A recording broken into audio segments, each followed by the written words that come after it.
नमस्ते, good morning सभी को। मैं ताराराम चौधरी आपके सामने क्लास 12 का एक टॉपिक है उसके बारे में डिस्कस कर रहे हैं। हमने चैप्टर फर्स्ट क्लास 12 में स्टार्ट किया था, इलेक्ट्रोस्टैटिक स्थिर वैद्युतिकी स्टार्ट किया था। उसी के अंदर कंटिन्यू करते थे एक टॉपिक आता है कूलम्ब्स लॉ, कूलम्ब्स फोर्स या कूलम्ब का नियम क्या होता है। इस कूलम्ब्स लॉ से रिलेटेड जितने भी डाउट्स हैं आपके, कूलम्ब्स लॉ होता क्या, इसका न्यूमेरिकल्स कैसे आता है, इसकी फॉर्मूलाइज वैल्यू क्या है, इसकी यूनिट क्या होती है, ये कहाँ अप्लाई होता है, ये जितने भी डाउट्स हैं आपके ये सभी क्लियर हो जाएंगे। तो सबसे पहले हम देखते हैं कूलम्ब्स लॉ होता क्या है, कूलम्ब्स लॉ से रिलेटेड क्या क्या चीजें हैं। अगर हम क्लास 11 की बात करते हैं, हम फंडामेंटल फोर्सेस, मूल बलों के बारे में बात करते हैं, तो कूलम्ब का नियम अर्थात विद्युत चुंबकीय जो बल है वो एक तरह का क्या है, प्रकृति में मूल बलों की श्रेणी में काउंट किया जाता है, गिना जाता है।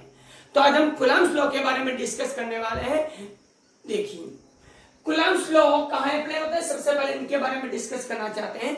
तो मैं यह बताना चाहता हूं, अगर मेरे पास कोई भी दो पॉइंट चार्ज या बिंदु आवेश है, अगर मेरे पास दो बिंदु आवेश हैं, उनके पॉइंट चार्ज है, उनके बीच में अगर जो अट्रैक्शन या रिपल्सन फोर्स लगता है, उस फोर्स को हम क्या बोलते हैं, कूलम्ब फोर्स बोलते हैं या कूलम्ब का नियम बोलते हैं। ओके, तो सबसे पहले हम क्या करते हैं, यहाँ पर लेट्स एज्यूम करते हैं, मान लीजिए मेरे पास एक पॉइंट चार्ज है, एक बिंदु आवेश है Q1 और दूसरा बिंदु आवेश क्या है, Q2 है। इनके बीच की डिस्टेंस क्या, इनके बीच की डिस्टेंस है R। दो बिंदु आवेश है Q1 और Q2 जिनके बीच की डिस्टेंस क्या है, R है। देन इनके बीच लगने वाला अट्रैक्शन या रिपल्सन जो फोर्स है वो दोनों पॉइंट चार्ज के मल्टीप्लिकेशन के डायरेक्टली प्रोपोर्शनल तथा लगने वाला जो फोर्स है इनके बीच की डिस्टेंस के स्क्वायर के इनवर्सली प्रोपोर्शनल होता है। अर्थात मैं ये बोलूंगा इनके बीच लगने वाला जो बल है वो दोनों आवेशों के गुणनफल के तो समानुपाती तथा लगने वाला बल उनके बीच की दूरी के वर्ग के व्युत्क्रमानुपाती होता है। ओके, अब हम देखते हैं, यहां लिखेंगे फ्रॉम इक्वेशन 1, इसको क्या नाम दे दिया, इक्वेशन नंबर 2। यहां लिखूंगा फ्रॉम इक्वेशन 1 एंड 2।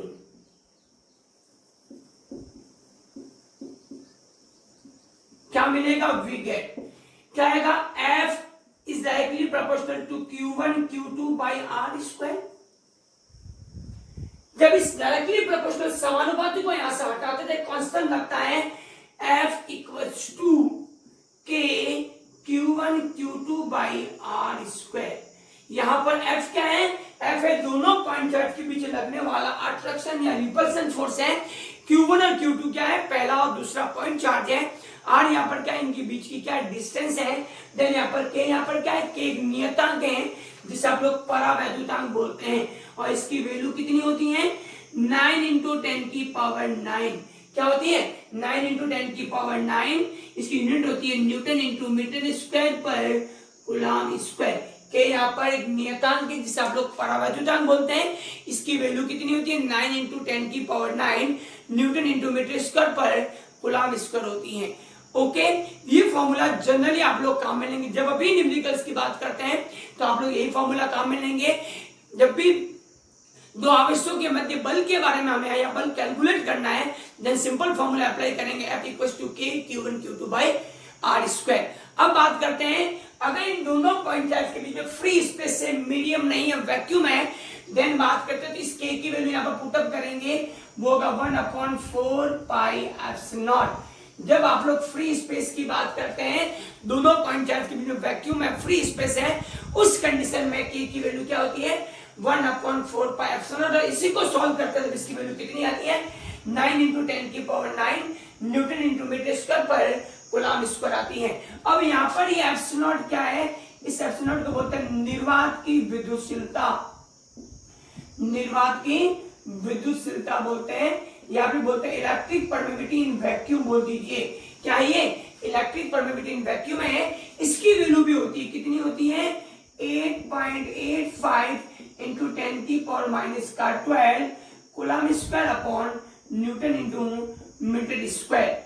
ओके, अगर आप इस वैक्यूम की जगह आप लोग मीडियम लेना चाहते हैं, माध्यम लेना चाहते हैं, उस कंडीशन में F क्या होगा, उस कंडीशन में K की वैल्यू होगी 1/4 पाई एप्सिलॉन।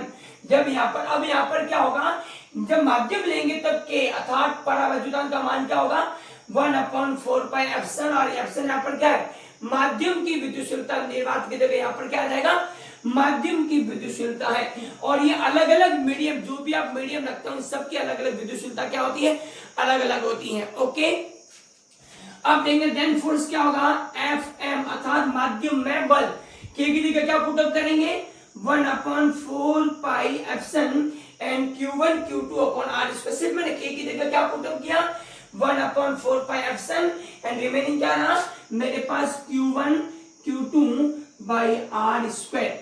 ओके, तो ये वाला कंडीशन भी आप लोग अप्लाई कर सकते हैं।